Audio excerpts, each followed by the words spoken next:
ऐसे बेचैन बेचैन करता था ना शैतान कि मरने के अलावा कुछ सोचता नहीं था। और वहां पे बाल खोल के ऐसे बैठी रहती थी, कुछ कुछ बोलती रहती थी, इतनी पागल हो गई थी।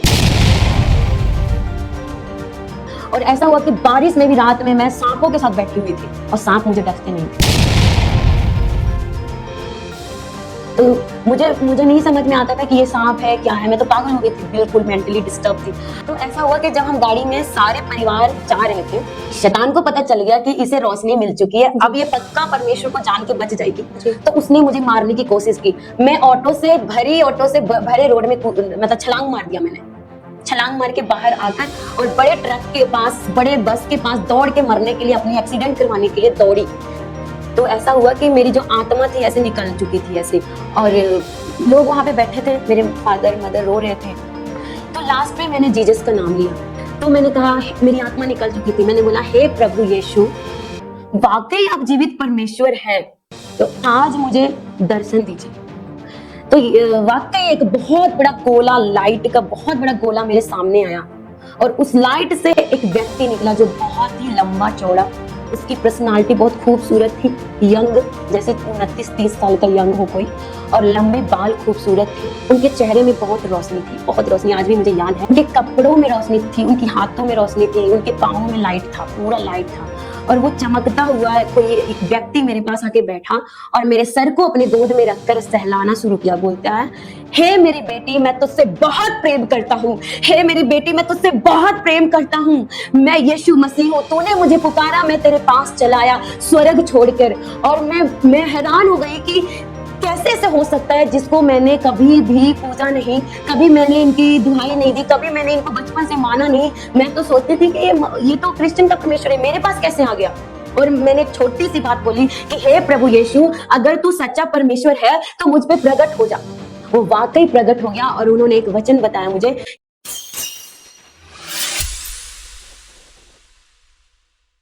प्रेज द लॉर्ड एवरीवन, सबको जय मसीह की। क्राइस्ट टीवी के इस नए पॉडकास्ट द क्राइस्ट टॉक्स में आप सभी का बहुत वेलकम करते हैं। आज इस पॉडकास्ट में हमारे साथ जो गेस्ट मौजूद है, पास्टर रेखा एस्थर, इनकी गवाही को आप सुनने वाले हैं। जैसा कि बाइबल का वचन कहता है कि वे मेमने के लहू के कारण और गवाही के वचन के द्वारा शैतान पर जयवंत हुए। गवाही जो हम देते हैं दूसरों की लाइफ में, वो काम करती है, दूसरों की लाइफ को चेंज करती है। और गवाही देने से हम अपने लिए आशीषों के द्वार को खोलते हैं। उसी तरह अपनी गवाही के वचन को शेयर करने के लिए पास्टर जी हमारे साथ मौजूद है कि किस तरह इनका जीवन अंधकार में था, दुष्ट आत्माओं में घिरा हुआ था, बीमारियों में था, बंधनों में था, कोई होप नजर नहीं आ रही थी। लेकिन परमेश्वर एक उजाला है और जब यीशु मसीह का प्रकाश इनके ऊपर चमका, परमेश्वर ने इनको छुड़ाया ही नहीं बल्कि एक अन्य जाति बहन से इनको रूहों को बचाने वाली बनाया, एक प्रभु की अभिषिक्त दासी बनाया। परमेश्वर ने कहा कि मैं निर्बलों को चुनता हूँ, तुच्छों को चुनता हूँ, वो लोग जो बीमार हैं उनको चुनता हूँ। और आपके सामने एग्जाम्पल है कि एक बीमार इंसान, एक दुष्ट आत्मा से घिरा इंसान आज दुष्ट आत्माओं को निकाल रहा है। आज आप इस गवाही को सुनने वाले हैं। आप जब इसे सुनेंगे तो आपका विश्वास नेक्स्ट लेवल पे जाएगा और आपको पता चलेगा जो परमेश्वर के वायदे हैं परमेश्वर उसको पूरा भी करता है। तो आइए वेलकम करते हैं पास्टर जी। सबसे पहले हम स्वागत करते हैं आपका क्राइस्ट टीवी पर। सबको जय मसीह की। जय मसीह सिस्टर जी, जय मसीह की। जी पास्टर जी, सबसे पहले आप व्यूअर्स को बताएं कि आप कहाँ से हैं और किस तरह से परमेश्वर की सेवकाई कर रहे हैं। जी, जय मसीह सबको। मेरा नाम पास्टर रेखा एस्थर है। मैं बिहार से बिलोंग करती हूँ। फिलहाल अभी मैं जालंधर में रहती हूँ और मैं गॉस्पेल सिंगर भी हूँ। और भारत के काफी अलग स्टेट, राज्यों में जाके मैंने क्रूसेड किए हैं, विजिट किए और वर्शिप मैंने किया है। और अभी फिलहाल मैं पंजाब में सेवकाई कर रही हूँ। जी, तो जैसा कि आपने बताया कि आप परमेश्वर के एक आराधक हैं और परमेश्वर की दासी के रूप में प्रभु की सेवा भी करती हैं, तो हम जानना चाहते हैं कि मसीह में आने से पहले आपका जीवन कैसा था। मैं आप सभी को बताना चाहती हूँ, मैं एक हिंदू बैकग्राउंड से हूँ। मैं शुरू से मसीह नहीं थी। मेरी शुरुआत ऐसी हुई मसीह में आने की कि जब मैं 14 साल की उम्र में थी तो मेरे राइट ब्रेस्ट में रसौली हो गई थी और मेरे मदर फादर ने काफी डॉक्टरों को पास दिखाया, आयुर्वेदिक दवा खिलाया, तो डॉक्टर ने बोला ऑपरेट करना पड़ेगा। तो जब मेरी ऑपरेट हो चुका था, उसके बाद जब मेरे मदर फादर घर लेकर आए, साथ ही दुष्ट आत्मा की अटैक्स होने लगी। तो मुझे रात रात भर नींद नहीं आती थी और डिप्रेशन में रहती थी मैं, और पागलपन के अटैक्स होते थे मेरे ऊपर, गुस्सा आना, चिड़चिड़ापन रहना, माँ बाप से जैसे तैसे बात करना, खाना फेंक देना, मोबाइल तोड़ देना गुस्से में, बहुत तरह की बातें होती थी जो मुझे भी याद नहीं रहता था। और ऐसा होता था मेरे हाथ पैर मुड़ जाते थे और मुंह से मेरे फेन चलने लगते थे, जीभ बहुत बाहर निकल जाती थी पूरा लंबा।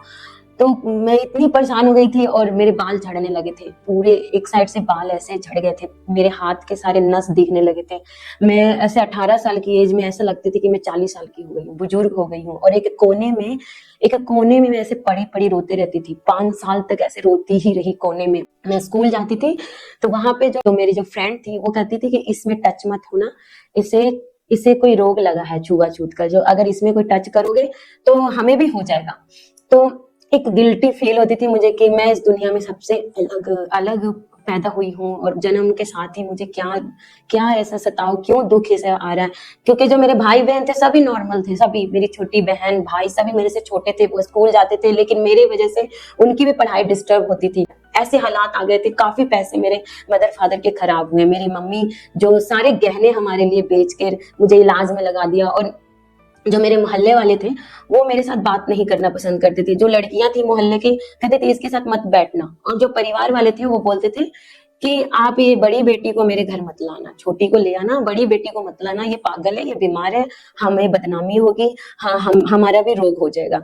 तो कोई परिवार पसंद नहीं करता था मुझे, कोई रिश्तेदार मुझे पसंद नहीं करता था, कोई स्कूल कॉलेज में फ्रेंड पसंद नहीं करता था। जो मेरी कजन सिस्टर्स थी वो मजाक उड़ाती थी कि ये देखो कैसे हो गई है, ये पागल हो गई है, और मुझे लोग पागल पागल बोल के सर पे मार के चले जाते थे। और मैं रात में ऐसे सोते सोते ऐसे छत पे तारे गिनती थी, मतलब मैं बिल्कुल मेंटली डिस्टर्ब, बिल्कुल पागल हो गई थी। और मुझे पढ़ाई का बहुत जुनून था, पैशन था कि मैं पढ़कर कुछ बनूं। जब भी कॉपी किताब लेके बैठती थी तभी पागलपन शुरू हो जाता था, लेकिन मुझे था कि मैं पढ़ना है मुझे। तो जब मैं एग्जाम देने जाती थी तो मेरी मम्मी खास टीचर से मिलती थी कि मेरी बेटी को फिट आता है, वो बेहोश हो जाती है, कहीं भी भागने लगती है, दौड़ने लगती है, तो प्लीज मेरी बेटी के साथ बैठने दीजिए एग्जाम में। तो ऐसा कोई रोल नहीं था, टीचर बोलता है कि ऐसे है तो अपनी बेटी को घर बैठा दीजिए। ऐसे दुष्ट आत्मा के अटैक्स मेरे ऊपर और ज्यादा बढ़ गए, बहुत ज्यादा कंडीशन खराब हो गई। जी, तो आपने बताया कि दुष्ट आत्माओं के अटैक के कारण आपकी कैसी हालत हो गई थी। तो फिर इसके बाद आपके फैमिली मेंबर्स का क्या रिएक्शन था? तो आप परमेश्वर को नहीं जानते थे, तो क्या वो डॉक्टर के पास लेके जाते थे आपको? जी, तो जब ऐसा होने लगा तो जी। मेरे मदर फादर कभी ये सब देखे नहीं थे कि जादू टोना क्या होता है, जी। दुष्ट आत्मा। मैं तो टीन एज की एक स्कूल कॉलेज वाली लड़की, मुझे समझ नहीं था इन चीजों का।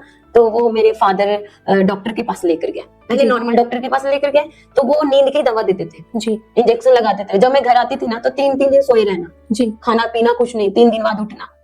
तो फिर उसके बाद लोगों ने बोला ये पागल हो गई, पागल के डॉक्टर के पास लेकर जाओ। तो जब पागल के डॉक्टर के पास लेके गए तो सीटी स्कैन कराया जी। गया मेरा, तो डॉक्टर ने कहा कि डिप्रेशन है, बस सिर्फ डिप्रेशन है, तो जाओ लेकर बेटी को अपना दवाई खिलाओ।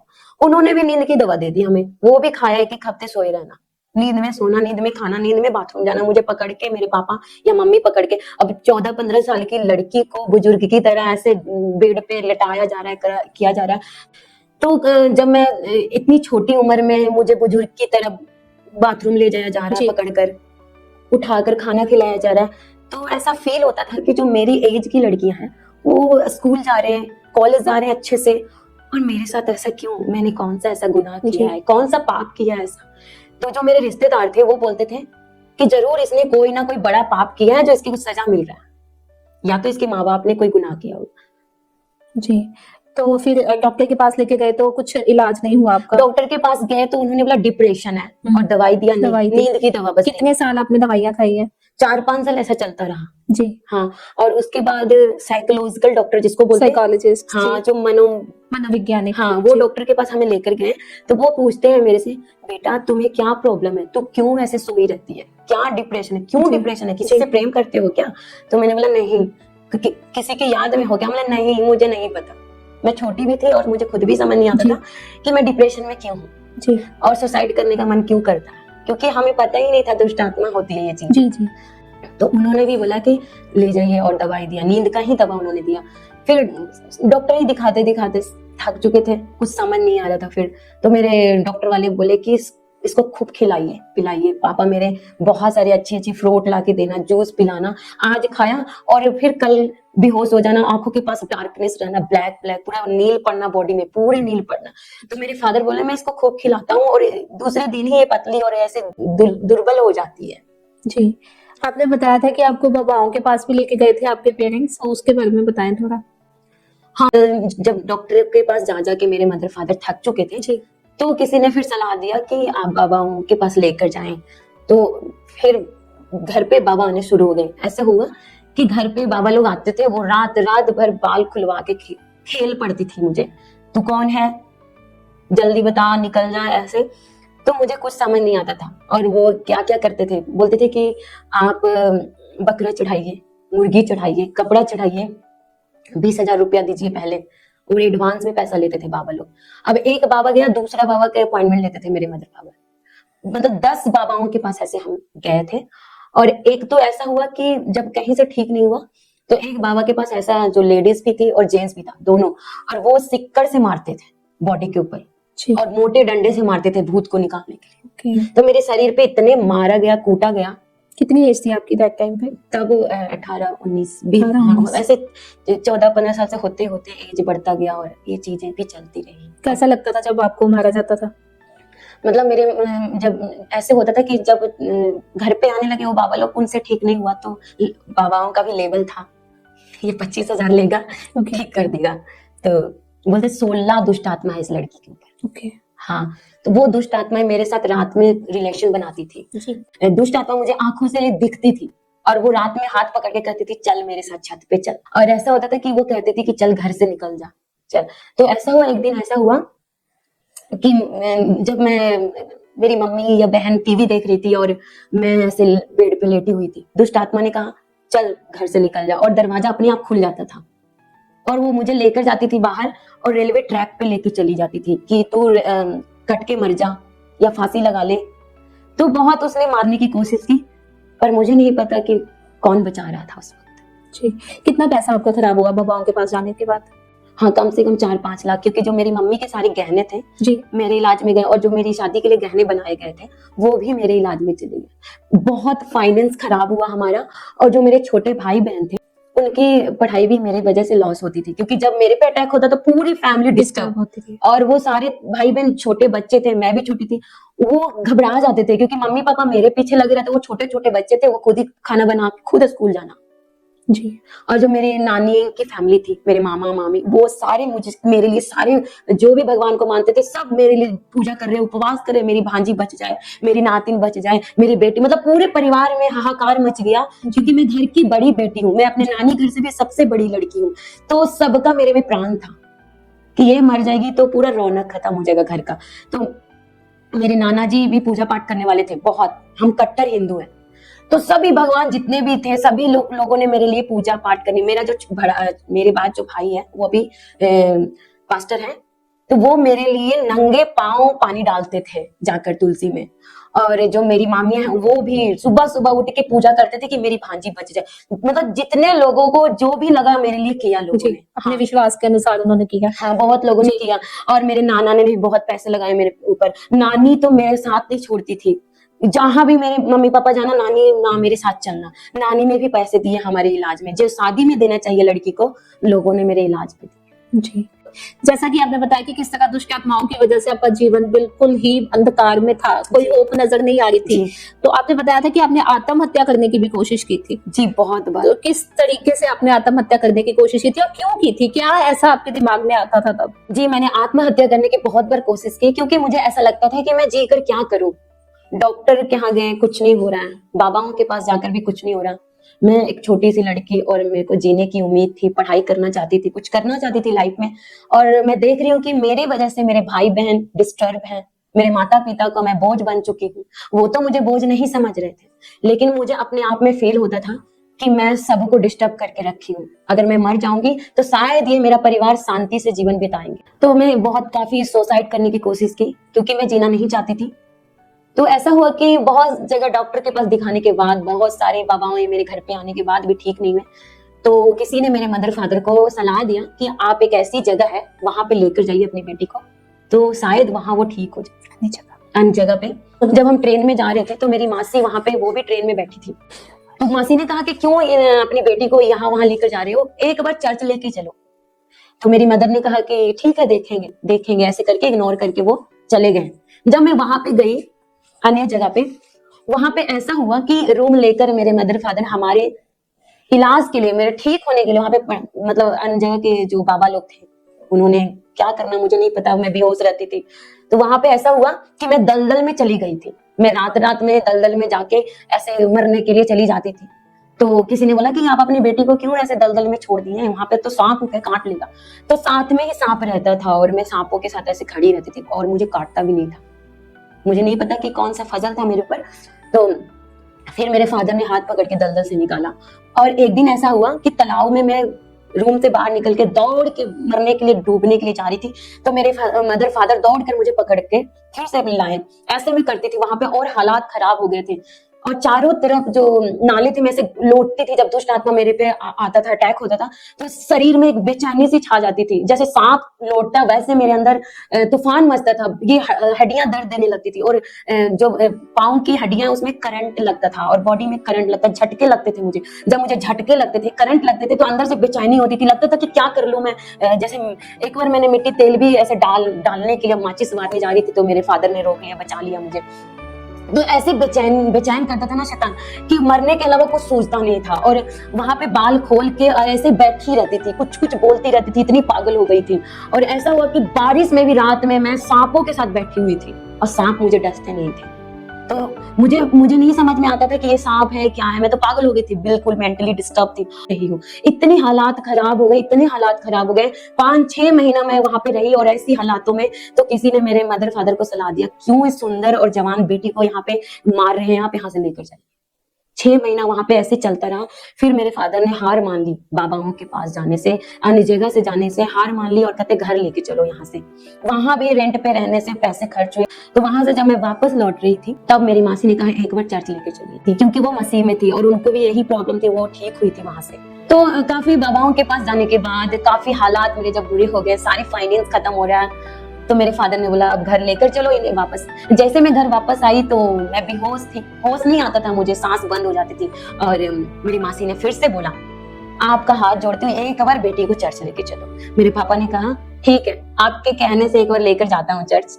तो मेरे फादर और मदर चर्च लेकर गए पहली बार। और मेरे फादर मदर ये सोच रहे हैं कि इतने डॉक्टरों के पास कुछ नहीं हुआ, इतने बाबाओं ने पैसे लिए, कुछ नहीं हुआ, ये चर्च जाने से क्या हो जाएगा, चलो एक बार ट्राई करते हैं। तो मैं पहली बार चर्च गई और जैसे ही चर्च के अंदर पैर रखा, एक ऐसा लगा, हवा चला, मुझे ऐसे शांति सी फील हुई।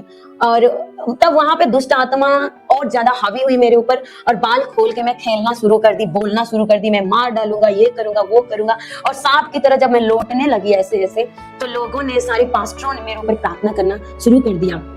और उन्होंने भजन संहिता 91 से मेरे पर वचन को रिलीज किया कि जो परम प्रधान के छाए हुए स्थान में बैठा रहे, वो सर्वशक्तिमान की छाया में ठिकाना पाएगा।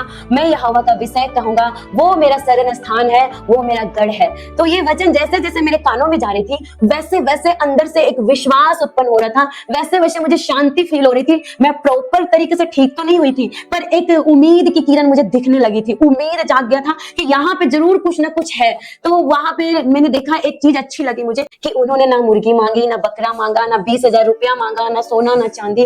उन्होंने बस दुआ किया मेरे लिए और मुझे शांति फील हुई। और पढ़े लिखे लोग थे और मुझे अच्छा लगा कि ठीक है, यीशु मसीह जैसा भी परमेश्वर है, मुझे नहीं पता, ये लाइन अच्छा है, क्योंकि मैं पढ़ी लिखी हूँ। तो यहाँ पे बाइबल पढ़ रहे हैं, कौन सी बड़ी बात है, ना कोई पैसा मांग रहा है, कुछ भी नहीं मांग रहा है। तो मैं चंगी हो या ना हो, अब मैं डिसीजन अंदर से ले रही थी आत्मा में। मैं होश में तो नहीं थी, लेकिन आत्मा मेरी अंदर से ये बोल रही थी कि अब मैं इस जगह पे आया करूंगी और मैं वचन को पढ़ा करूंगी। और ये लाइन अच्छा है, चंगी होना ना होना ऊपर वाले के हाथ में है। तो वहां से मैं चर्च के लिए शुरुआत हुई। जी, जैसा कि बाइबल में लिखा है कि जिस पर मैं दया करना चाहूँ उस पर दया करता हूँ। और यीशु मसीह ने सच में आपके ऊपर दया की, जो आपकी इतने बुरे हालात थे कि मरने तक आ गए थे आप, लेकिन परमेश्वर ने आपकी मौसी को आपकी लाइफ में भेजा। उन्होंने आपको यीशु मसीह का सुसमाचार दिया और परमेश्वर के द्वारा आप चर्च आए।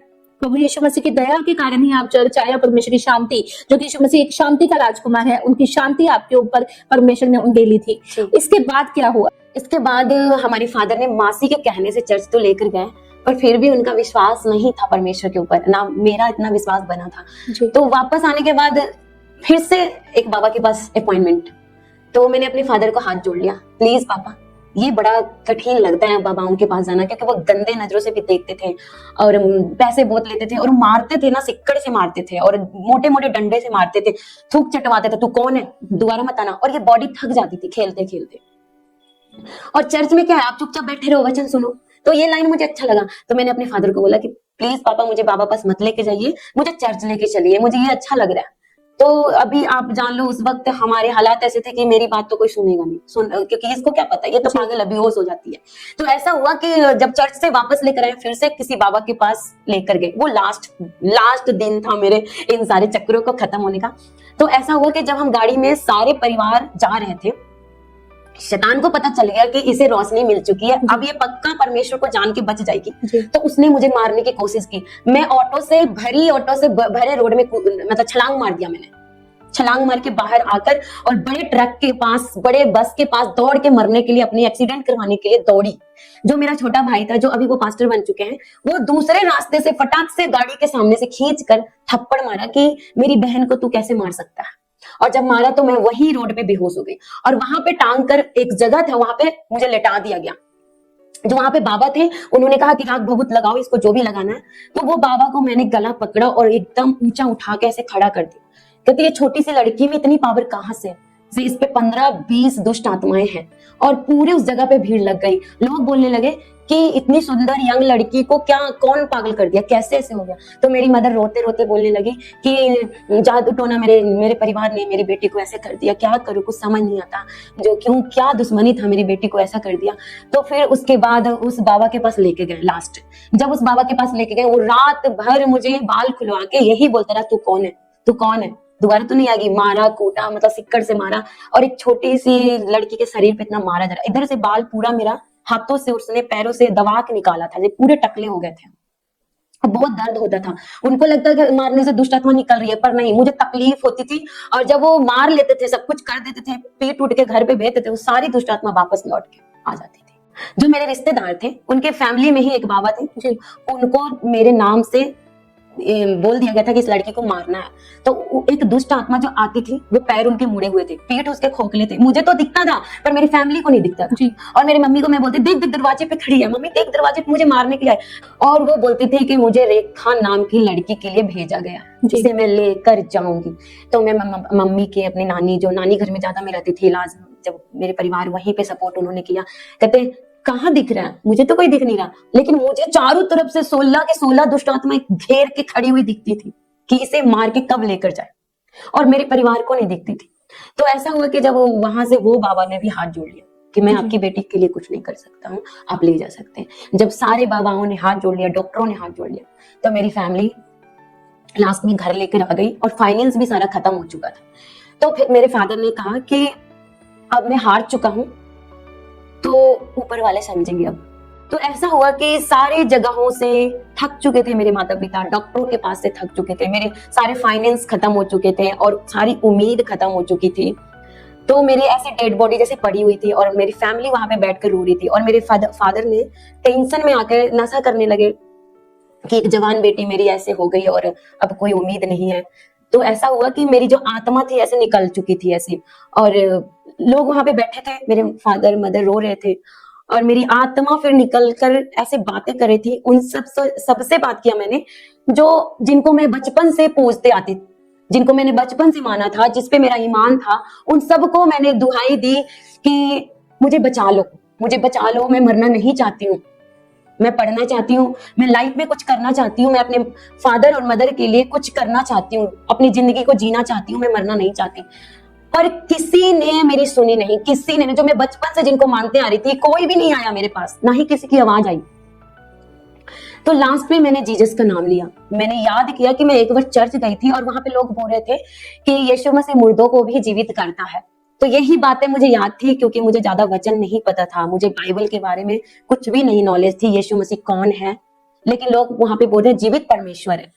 तो मैंने कहा, मेरी आत्मा निकल चुकी थी, मैंने बोला, हे प्रभु यीशु, वाकई आप जीवित परमेश्वर हैं, तो आज मुझे दर्शन दीजिए, आज मुझ पर प्रकट हो जाइए तो मैं मान लूंगी कि आप जीवित परमेश्वर हैं और अब मैं अपना जीवन आपको दे दूंगी।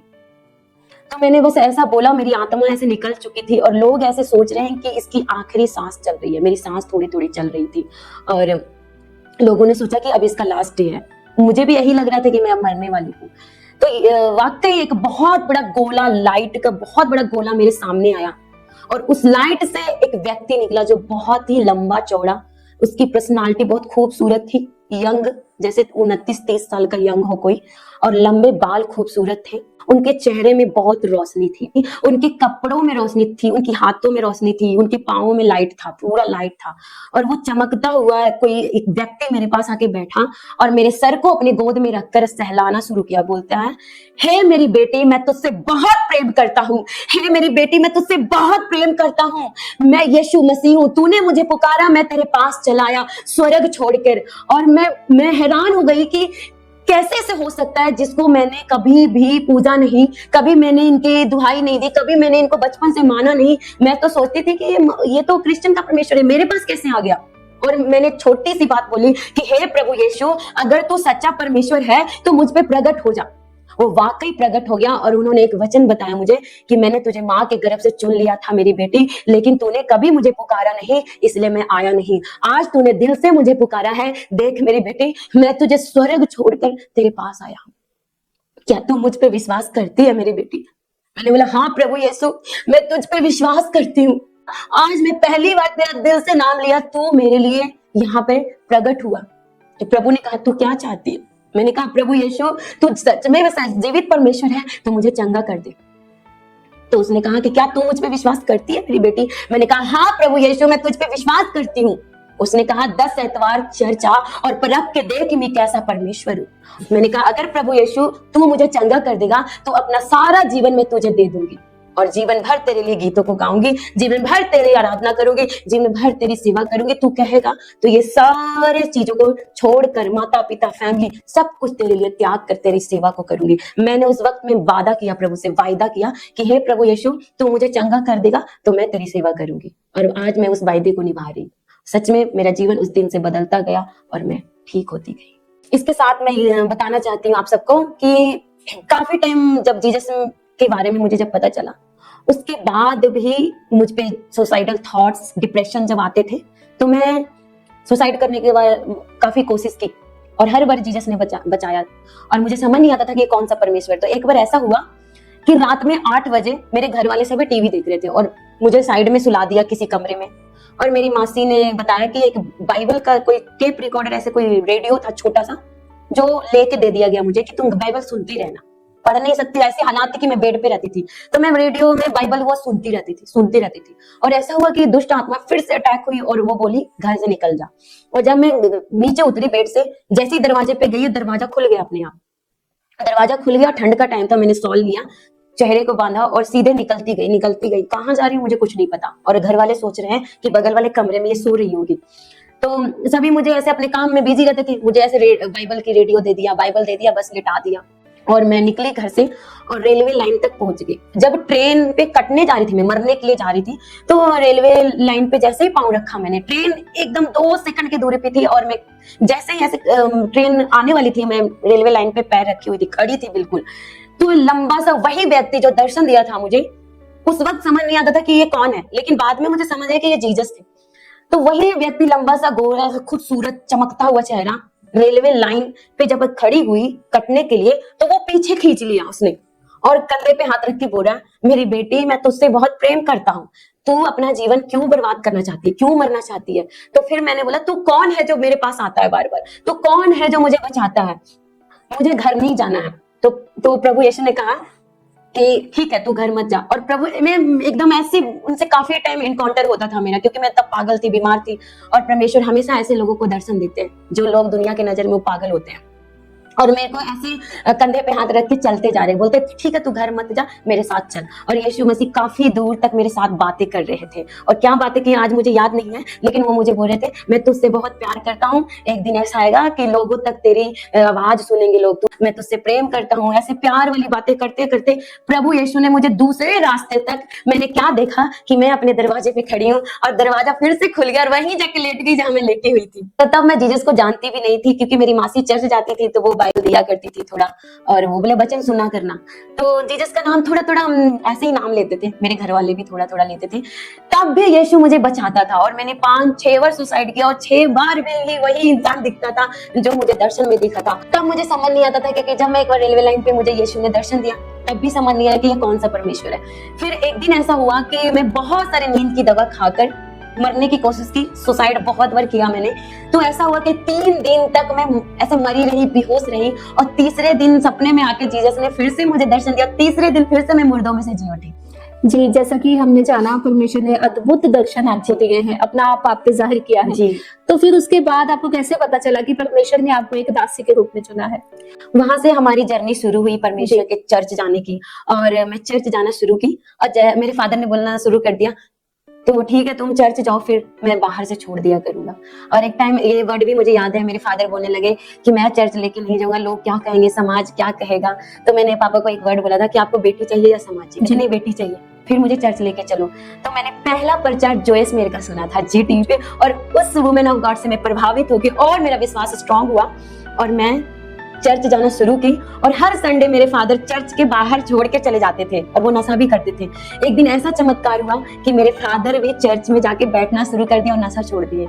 और ऐसा हुआ कि जैसे जैसे चर्च जाना शुरू किया, जो दुष्ट आत्मा के खेल होते थे, एक दिन मैंने प्रभु को कहा कि हे प्रभु यीशु, ये खेल बंद करवा दो ना, अच्छा नहीं लगता। उसी दिन वो खेल बंद हो गए। दूसरे हफ्ते मैंने बोला हे प्रभु यीशु कि आज के बाद ये अटैक्स वगैरह चर्च में ना हो, लोगों के बीच में, मुझे शर्म आता। वो अटैक खत्म है। 10 इतवार में ऐसा हुआ, और 10 इतवार में सारे वो पागलपन के अटैक्स, वो खेलना, वो सारी चीजें बंद हो गई थी। प्रॉपर मुझे छुटकारा नहीं मिला था, लेकिन पब्लिकली कोई भी ऐसे काम नहीं करना कि मेरे साथ कुछ गड़बड़ हो रहा है। तो अटैक होते थे, घर में होते थे, फिर पब्लिक में परमेश्वर मुझे संभालता था। प्रभु जानता था कि अगर मैं इसे पूरी तरीके से चंगा कर दूंगा तो ये बड़े लेवल पे नहीं जा पाएगी जी। तो ऐसा हुआ कि वो थोड़े अटैक्स खुदा ने मेरे लाइफ में रखे, लेकिन मैं चर्च की मेन वर्शिपर लीड करने लगी। पास्टर ने कहा कि ये अच्छा गाती है। और मैं आपको एक बात बताना चाहती हूँ कि मैं बचपन से सिंगर बनने का जो सपना था वो जीसस में आने से मेरा पूरा होगा, ये मैंने सोचा नहीं था। मैं अब गोस्पेल सिंगर भी हूँ, मेरे एल्बम्स आ रहे हैं, और मैं अब जगह जगह जाके वर्शिप कर रही हूँ। वो सपना भी खुदा ने पूरा किया। मैं सारेगामापा देखती थी और मुझे लगता था कब मेरे हाथों में माइक हो और मैं खुद गीत गाऊं। तो मैंने यीशु मसीह के गीत के जरिए मेरे परमेश्वर ने हार्ट डिजायर को भी पूरा किया, और वो दुष्ट आत्मा के अटैक धीरे धीरे खत्म होते गए। और जो मेरे राइट ब्रेस्ट में वो रसौलियां फिर से हो गई थी, वो कैंसर का रूप पकड़ लिया था, वो प्रॉपर ठीक नहीं हुई थी। उसके बाद खुदा ने मुझे दर्शन दिया कि तुम बाइबल कॉलेज जाओ, और फर्स्ट टाइम मैंने 40 डेज फास्टिंग रखी, और उस 40 डेज फास्टिंग में खुदा ने मुझे कहा कि बाइबल कॉलेज जाओ। और मैंने काफी जॉब के लिए ट्राई किया। जब मैं जॉब करने जाती थी बीमार पड़ जाना, काम नहीं बनना, और खुदा ने मुझे कहा कि मैंने तुझे सेवा के लिए ही चुना है। और मेरे घर में अब क्या हुआ, पास्टरों के चक्कर लगने शुरू हो गए। हर दिन कोई पास्टर आना, उनकी सेवा करनी, उनको खाना पीना देना, उनको सत्कार करना। तो मेरे घर में पास्टरों के कदम बढ़ते गए। मेरा घर, पूरा परिवार फिर मसीह में आने लगा धीरे धीरे। पहले मैं अकेले प्रेयर करती थी, बाद में मेरे पापा भी बैठना प्रेयर में, भाई भी बैठना शुरू हो गए, बहन भी बैठनी शुरू हो गई। धीरे धीरे सभी परिवार चर्च जाने शुरू हो गए। और इस तरह से मेरे पास्टर ने कहा कि अपनी बेटी को बाइबल कॉलेज भेजिए। जब मैं बाइबल कॉलेज गई, वहां पे मुझे पवित्र आत्मा के बारे में पता चला कि होली स्पिरिट कैसे उतरता है। वहां पे मुझे अन्य भाषा मिला, अन्य भाषा का वरदान मिला। और जब मैं बाइबल कॉलेज में गई तो वहां भी दुष्ट आत्मा के मतलब कि उसने जोर लगाया कि इसे बाइबल कॉलेज में एडमिशन ना मिले। तो जो मेरे सर थे वो बेंगलोर के थे, जो मैम थी सिंगापुर की थी, फॉरेनर थी वो। तो मेरे को अटैक जब हुआ, दौड़े पड़ने लगे जैसे मिर्गी के दौड़े पड़ते हैं। तो जब मैं हार गई और मैं खिड़की के पास खुदा के ऊपर देखा आसमान में, और मैंने बोला प्रभु यीशु, जॉब किया उसमें सक्सेस नहीं मिली, रिश्ते लगे शादी के, कहीं में भी रिश्ता पक्का नहीं हो पाया। मैंने बोला हे प्रभु यीशु, आगे मैं क्या करूं? और यहाँ के टीचर भी बोल रहे हैं कि हम आपकी बेटी को नहीं रख सकते। अगर मुझे यहाँ से लौट के जाना पड़े तो मैं रास्ते में ही अपना जान दे दूंगी, वापस घर नहीं जाऊंगी। और ऐसा हुआ चमत्कार। मैंने ये बातें प्रभु को बोली, और वहां मेन डायरेक्टर जो मैम थी, जो किसी से मिलती नहीं थी क्योंकि वो उनके नीचे वाले लोग काम करते थे, और मैम के मन में खुदा ने दर्शन दिया कि एक लड़की बिहार से आई है, उसका नाम रेखा है, वो मेरी चुनी हुई है, तू पर्सनल इंटरव्यू उसका ले।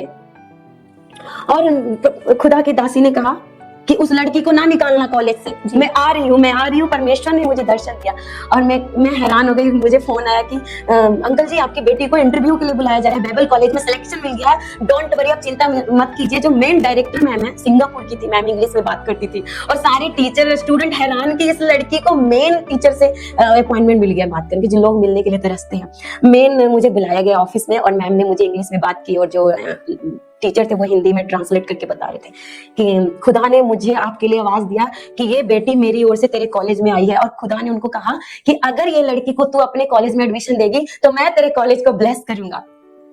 मैं खुद हैरान थी कि परमेश्वर को मैं जानती इतना नहीं हूँ, मैं एक हिंदू बैकग्राउंड की लड़की हूँ, हर जगह फेवर मिल रहा है, ये ऐसे कैसे हो रहा है। तो जो परमेश्वर की दासी थी उन्होंने प्रोफेसी कर दी। लेकिन तब आप परमेश्वर को अपना उद्धारकर्ता मान चुके थे पर प्रॉपर नॉलेज नहीं थी प्रभु के। ओके, परमेश्वर का ज्ञान नहीं था, ज्ञान नहीं था, ज्ञान और उतना पता नहीं। जी जी जी। तो प्रभु की दासी ने जो मैम थी हमारी, वो कहती है इस लड़की की कॉलिंग बहुत बड़ी है, इसे कॉलेज से नहीं निकालना। तो उन्होंने मुझे इंटरव्यू लिया और पूछा तुम बाइबल कॉलेज क्यों करना चाहती है। तो मैंने बोला यीशु मसीह से मुझे प्यार हो गया है और मुझे कुछ नहीं पता, क्योंकि जो दिन मैंने देखे हैं अपने दुखों के, सिर्फ इसी ने मुझे साथ दिया। और मैंने बोला यीशु मसीह मेरा प्यार है, यीशु मसीह मेरा दोस्त है। तो बस इतनी बात से वो समझ गए कि इसके अंदर प्रभु के लिए कोई जुनून है। तो आपकी हालात ऐसे कैसे हुई, तो मैंने सारी गवाही फिर शेयर की। तो मैम ने कहा कि इस लड़की को कॉलेज में हम रखेंगे और सारे टीचरों को आज्ञा दिया गया कि इसे कोई टॉर्चर नहीं करेगा, कोई डांटेगा नहीं, इसे खास ध्यान रखा जाए। ये सिर्फ और सिर्फ खुदा के फजल से हुआ और मैं वहां पे 2 साल बाइबल स्टडी की। और ऐसा हुआ कि दुष्ट आत्मा वहां पे भी प्रबल हो जाती थी बीच बीच में, तो मुझे निकालने की काफी कॉलेज से कोशिश करते थे। तो जो सर थे, एक दिन सर ने मुझे बोला भरी महफिल में कि आपकी कॉलिंग बहुत बड़ी है, एक दिन आप पूरी दुनिया में परमेश्वर के नाम की तहलका मचा दो। और ऐसा होता था कि जब एग्जाम होते थे काफी पढ़ाई करनी और वहां पे पढ़ाई इंग्लिश में होती थी और मुझे ट्रांसलेट करके हिंदी में पढ़ना होता था। देखिए एक इतना टॉर्चर के बाद, इतना अटैक के बाद भी मैं पढ़ ले रही हूँ खुदा के फजल से। जी जी जी। और जब असाइनमेंट मिलते थे मुझे, तो वो सारे असाइनमेंट में रात भर पढ़ के मैं तैयार करती थी और लोग 2-3 घंटे पढ़ के कंप्लीट, क्योंकि मेरे ऊपर प्रेशर होता था, अटैक्स होते थे, तो मुझे ज्यादा मेहनत करना पड़ता था। और कॉलेज में मुझे सारे बाथरूम साफ करने के लिए ड्यूटी मिलती थी और सारे जो चर्च थे, छोटी सी चर्च लगती थी हर दिन कॉलेज में, वो चर्च पूरा अकेला मुझे पोछा लगाने के लिए बोला जाता था। मैं दौड़ की तरह गाना गाना, पोछा लगाना, और पास्टर मीटिंग में हर पास्टर को हाथ धुलवाना, पत्तल उठाना, और सारी लड़कियां तैयार श्यार होके पूरे स्टैंडर्ड में रहती थी और मैं हमेशा नीचे वाली काम को चुनती थी। मास्टर मुझे हर बारी देखते थे, लोग बोलते थे कि ये कहाँ की लड़की है कि इतनी नम्र है, क्योंकि हर लड़की सोचती थी कि मैं 60% लाऊंगी तो पास्टर बनूंगी। और मैं जब एग्जाम देती थी तो जब मैं लिखना शुरू करती थी वो ब्लैंक हो जाता था, पेपर 0 आते थे। तो टीचर ने बोलना शुरू कर दिया कि तुम क्या करोगे लाइफ में, कुछ नहीं कर सकती। एक टीचर ने बोला कि मेरे क्लास से निकल जाओ, और क्लास के बाहर मुझे खड़ा कर दिया जाता था और 2 नंबर आते थे मेरे, और सारी लड़कियों का नंबर 70% 60% आते थे। और बड़ी बड़ी पतीले मुझे टीचर दे देते, तो कुछ नहीं करती ना तो बर्तन धो। तो वाकई मैंने यूसुफ की तरह 2 साल बाइबल कॉलेज में बिताया, सारे लैट्रिन बाथरूम साफ किया, अपने घर की एक रानी की तरह बेटी थी, बड़ी बेटी लाडली, और वहां पे मैंने काम किए सारे। और एक टीचर ने फिर मुझे कहा कि यही काम इस लड़की को एक परमेश्वर की दासी के रूप में बदल देगा जी। तो वहां पे हम बाइबल कॉलेज में काफी सेवा किए। और फिर जो मेरे डायरेक्टर सर थे, मैंने कहा सर मुझे यहाँ से आप निकाल दीजिए कॉलेज से, क्योंकि टीचर तंग आ गए मेरे से student.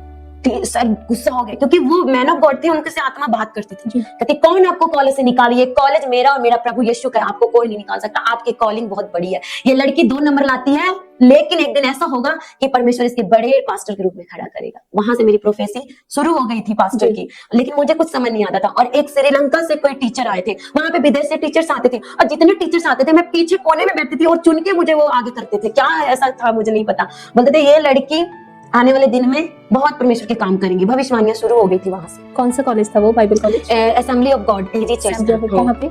Leadership Bible college, Asansol, West Bengal जी जी जी। तो इस तरह से आपको पता चला कि आपको परमेश्वर एक दासी के रूप में चुना है। वो लोग बोलते थे, मेरी तो खुद आवाज नहीं आती, क्योंकि परमेश्वर जो भविष्यवाणियां होती है वो लोगों के द्वारा ही करता है, जाहिर करता है, पास्टर्स पर करता है, परमेश्वर के सेवकों पे करता है। इस तरह से परमेश्वर ने आपको बताया कि आप एक प्रभु की दासी हैं।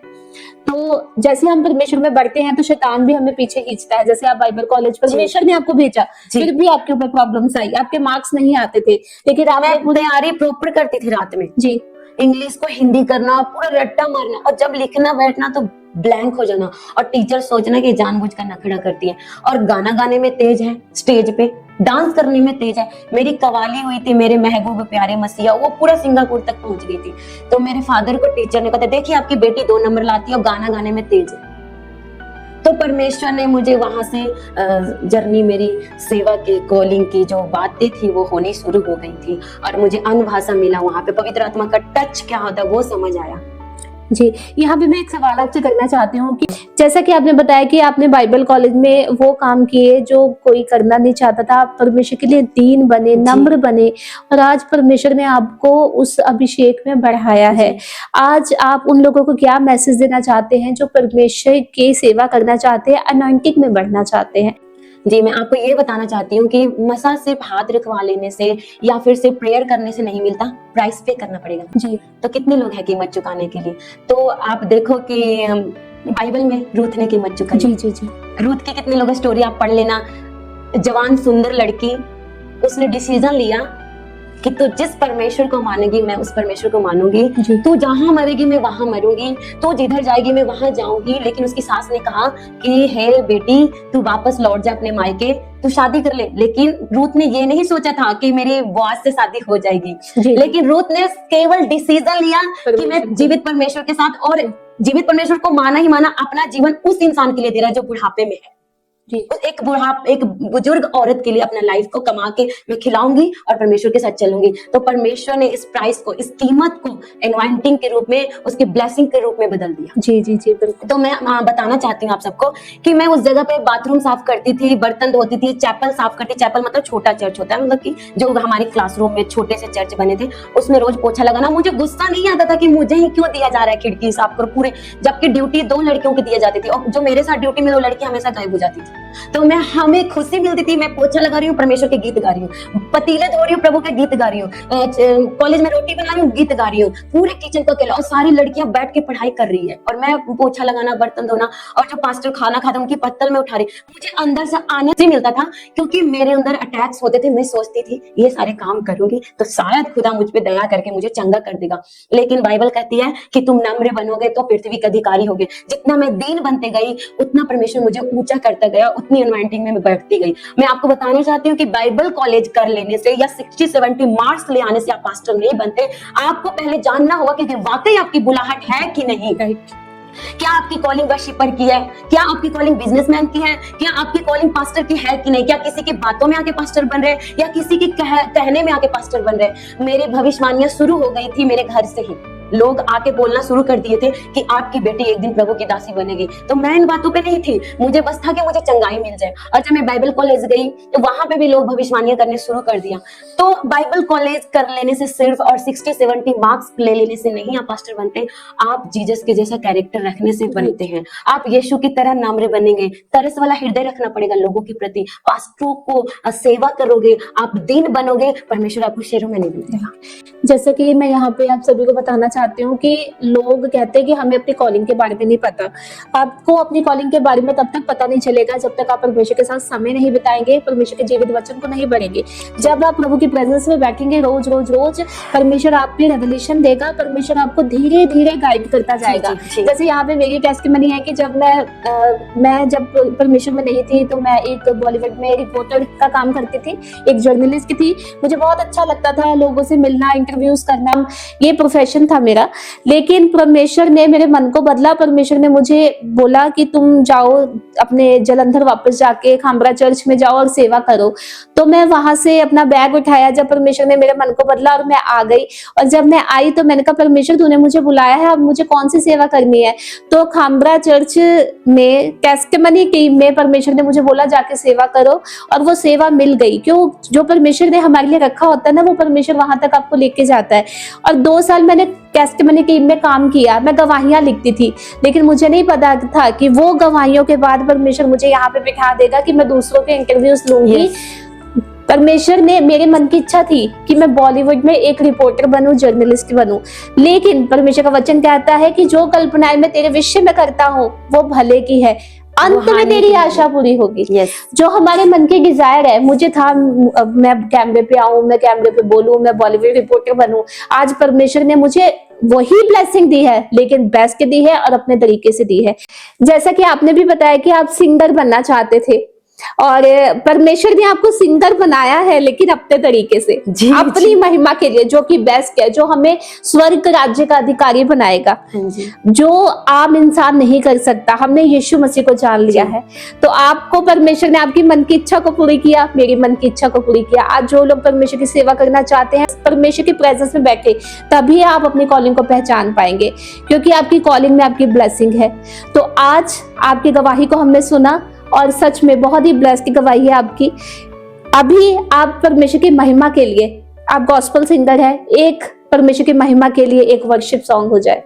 हाँ जी, तो मैं परमेश्वर के गीत गाने से पहले एक बात और शेयर करना चाहती हूँ कि वहां पे बाइबल कॉलेज करने के बाद मैं वापस जब घर आई तो कोई खामरा चर्च से हमारे बिहार में गए थे, उन्होंने यीशु मसीह के बारे में फिर से अंकुर मिनिस्ट्री के बारे में बताया हमें, और प्रॉपर डिलीवरेंस मुझे कैसे मिली ये बताना मुझे जरूरी था। तो मैं ये बताना चाहती हूँ कि वहां से फिर मैंने अंकुर नरूला मिनिस्ट्री के बारे में जाना और यूट्यूब पे देखना शुरू कर दिया।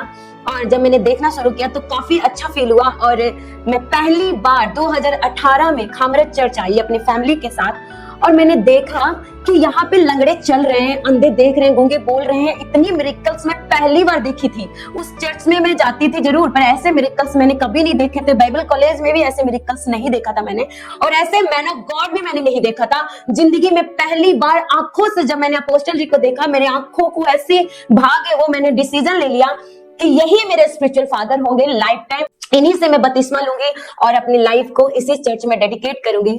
और तब से लेके आज तक मैं खामरा चर्च को फॉलो करती हूँ।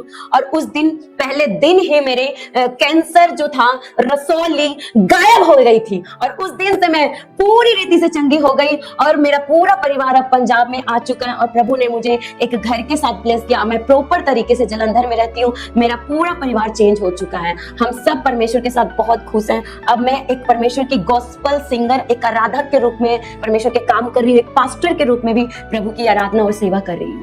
और आज प्रभु मुझे इस्तेमाल कर रहा है बहुत जगह जगह, हरियाणा, पंजाब, उत्तर प्रदेश, बिहार, झारखंड। क्रूसेड्स मैंने किए बड़े बड़े, बहुत लोग हील हुए में, और मेरे गीतों को लोग बहुत पसंद करते हैं। ये सिर्फ और सिर्फ परमेश्वर की दया मुझ पे हुई है, और जो मेरा सिंगर बनने का जो सपना था, वो हार्ट डिजायर परमेश्वर ने पूरी कर दी। और आने वाले टाइम में परमेश्वर मुझे एल्बम्स के साथ भी ब्लेस कर रहा है, तो मैं आपके साथ जरूर शेयर करूंगी। और आइए हम परमेश्वर की महिमा के लिए गीत को गाते हैं। हालात बदल जाते हैं, हालात बदल जाते हैं, यीशु तेरे छूने से, यीशु तेरे छूने से तेरे छूने से, तेरे छूने से, तेरे छूने से, छूने से, छूने से, तेरे आने से, तेरे आने से, तेरे आने से, आने से, आने से। जी, जैसे कि आपने सुना पास्टर रेखा एस्तर की गवाही को, बहुत ही अद्भुत गवाही थी। पर जैसा कि परमेश्वर का वचन कहता है कि शैतान घात करने आया, चोरी करने आया, लेकिन परमेश्वर जीवन देने आया। पास्टर रेखा की टेस्टिमनी को आपने सुना कि उन्होंने कोई जगह नहीं छोड़ी, अन्य जगहों पे वो गए, बाबाओं के पास गए, लेकिन छुटकारा उनको मिला सिर्फ यीशु मसीह में। क्यों? क्योंकि वो जीवित परमेश्वर है। और ऐसा कहने से हम लज जाते नहीं, क्योंकि परमेश्वर ने हमें जीवन दिया है।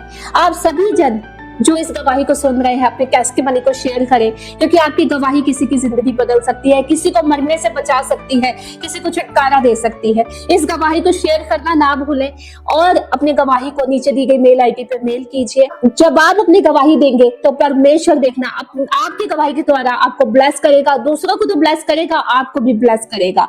और इस चैनल को सपोर्ट करना आपकी जिम्मेदारी है, क्योंकि वचन में लिखा है एक दूसरे की भलाई में लगे रहो, क्योंकि हम सब एक दूसरे के कर्मचारी हैं, सहभागी हैं।